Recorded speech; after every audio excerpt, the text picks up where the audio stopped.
ത്രിയേക ദൈവത്തിന് മഹത്വമുണ്ടായിരിക്കട്ടെ. ഇന്നത്തെ നമ്മുടെ വായനഭാഗം ഉൽപ്പത്തി പുസ്തകം 9 മുതൽ 12 വരെയുള്ള അധ്യായങ്ങളാണ്. ഇന്നത്തെ ചിന്തയ്ക്കായി ഉൽപ്പത്തി പുസ്തകം 9-ാം അധ്യായം 13-ാം വാക്യം. ഞാൻ എൻ്റെ വില്ല് മേഘത്തിൽ വയ്ക്കുന്നു, അത് ഞാനും ഭൂമിയും തമ്മിലുള്ള നിയമത്തിന് അടയാളമായിരിക്കും. ദൈവത്തിൻ്റെ വിശ്വസ്തമായ വാഗ്ദാന ബന്ധമാണ് ഉടമ്പടി. ഇന്നത്തെ വായനഭാഗത്ത് അതാണ് നമുക്ക് കാണുവാനായിട്ട് സാധിക്കുന്നത്. ദൈവത്തോട് കൂടെ നടന്നതായ നോഹ പെട്ടകത്തിൽ നിന്നും പുറത്തു വന്ന ഉടൻ തന്നെ ഒരു യാഗപീഠം പണിത് യഹോവയെ ആരാധിക്കുന്നതായി ഉൽപ്പത്തി പുസ്തകം 8-ാം അധ്യായം 20-ാം വാക്യത്തിൽ കാണുന്നു. ഈ ആരാധനയ്ക്ക് യഹോവയായ ദൈവം നൽകുന്ന മറുപടിയാണ് ഈ വലിയ ഉടമ്പടി.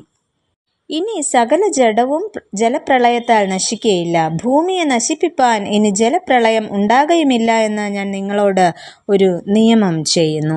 ഉൽപ്പത്തി പുസ്തകം 9-ാം അധ്യായം 11-ാം വാക്യത്തിലാണ് നമുക്കിത് കാണുവാനായിട്ട് സാധിക്കുന്നത്. ഇതായിരുന്നു ആ വലിയ ഉടമ്പടി. ഈ ഉടമ്പടിയുടെ അടയാളമായിട്ടാണ് ദൈവം തൻ്റെ വില്ല് മേഘത്തിൽ വയ്ക്കുന്നത്. എന്നാൽ ഈ ഉടമ്പടിയുടെ ചില പ്രത്യേകതകൾ എന്താണ് എന്ന് നമുക്ക് നോക്കാം. ഒന്നാമതായിട്ട് ശാശ്വതമായ ഒരു ഓർമ്മപ്പെടുത്തലാണിത്. മഹാജലപ്രളയത്തിന് മുമ്പുണ്ടായിരുന്നതെല്ലാം ഇപ്പോൾ നോഹയ്ക്ക് നഷ്ടമായി. അവൻ്റെ പദ്ധതികളെല്ലാം തകർന്നു. എന്നാൽ നോഹ വെള്ളത്തെയോ പേമാരിയെയോ ഭയപ്പെട്ടില്ല. കാരണം നോഹയുടെ ആശ്രയം പെട്ടകത്തിലായിരുന്നില്ല. പിന്നെയോ പെരുവെള്ളത്തെ സൃഷ്ടിച്ചവനും കാറ്റിനെയും മഴയെയും നിയന്ത്രിക്കുവാൻ കഴിവുള്ള അഖിലാണ്ടത്തിൻ്റെ സൃഷ്ടാവായ ദൈവത്തിലായിരുന്നു നോഹ ആശ്രയിച്ചിരുന്നത്. അതിനാൽ നാശകരമായ പേമാരിയിൽ നിന്നും തന്നെയും തൻ്റെ കൂടെ ഉള്ളവരെയും പരിപാലിച്ച ദൈവത്തോടുള്ള പ്രതിബദ്ധതയാണ് യാഗപീഠം നിർമ്മിക്കുവാനും ദൈവത്തെ ആരാധിക്കുവാനും നോഹയെ ഇടയാക്കിയത്. മാത്രമല്ല, ദൈവത്തോട് കൂടെ നടന്ന ദൈവഹിതം പോലെ ഭൂമിയിലെ അശുദ്ധതകൾ നീക്കുവാനും സകല ജീവജന്തുക്കളെയും പെട്ടകത്തിലൂടെ രക്ഷിക്കുവാനും നോഹയ്ക്ക് സാധിച്ചു. ഇത്തരത്തിലുള്ള ഒരു ജീവിതമാണ് ദൈവം നമ്മിൽ നിന്നും ആഗ്രഹിക്കുന്നത്. അതിനാൽ ഇതൊരു ഓർമ്മപ്പെടുത്തലായി ഇന്നും നിലനിൽക്കുന്നു. ഇനിയും നമ്മൾ അനീതി ചെയ്താൽ അല്ലെങ്കിൽ വഷളത്വം പ്രവർത്തിച്ചാൽ ദൈവകോപം സംഭവിക്കാം. അതിനാൽ മഴവില്ല് എന്നത് ശാശ്വതമായ ഒരു ഓർമ്മപ്പെടുത്തലായി ഇന്നും നിലകൊള്ളുന്നു. രണ്ടാമതായിട്ട്, കൃപ ന്യായവിധിയേക്കാൾ ശക്തമാണ്. പേമാരിക്കും പ്രളയത്തിനും കാരണം മേഘങ്ങളാണ്.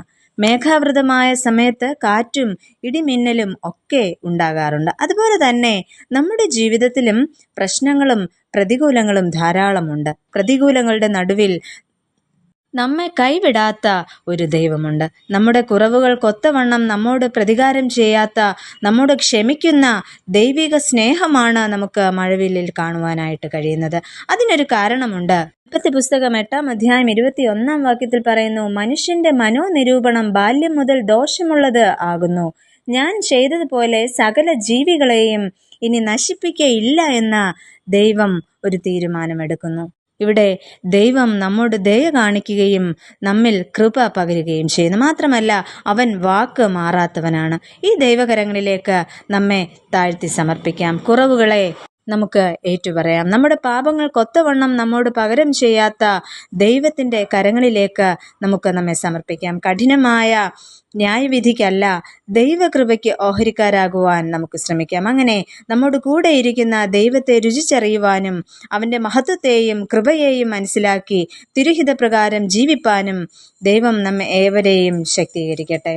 നമുക്ക് പ്രാർത്ഥിക്കാം. ഞങ്ങളുടെ സൃഷ്ടാവായ ദൈവമേ, ഞങ്ങളോട് ദയ കാണിക്കുകയും കൃപ പകരുകയും ചെയ്യുന്ന ദൈവസന്നിധിയിലേക്ക് ഞങ്ങൾ അടുത്തു വരുന്നു. ഞങ്ങളുടെ കുറവുകളെ ക്ഷമിക്കണമേ. ഞങ്ങളുടെ മനോനിരൂപണങ്ങളെ വിശുദ്ധീകരിക്കണമേ. അവിടുത്തെ ശാശ്വതമായ ഓർമ്മപ്പെടുത്തലനുസരിച്ച് നോഹയെപ്പോലെ ദൈവകൃപയുള്ളവരായി ഈ ലോകത്തിൽ ജീവിപ്പാൻ ഞങ്ങളെ സഹായിക്കണമേ. ആമേൻ.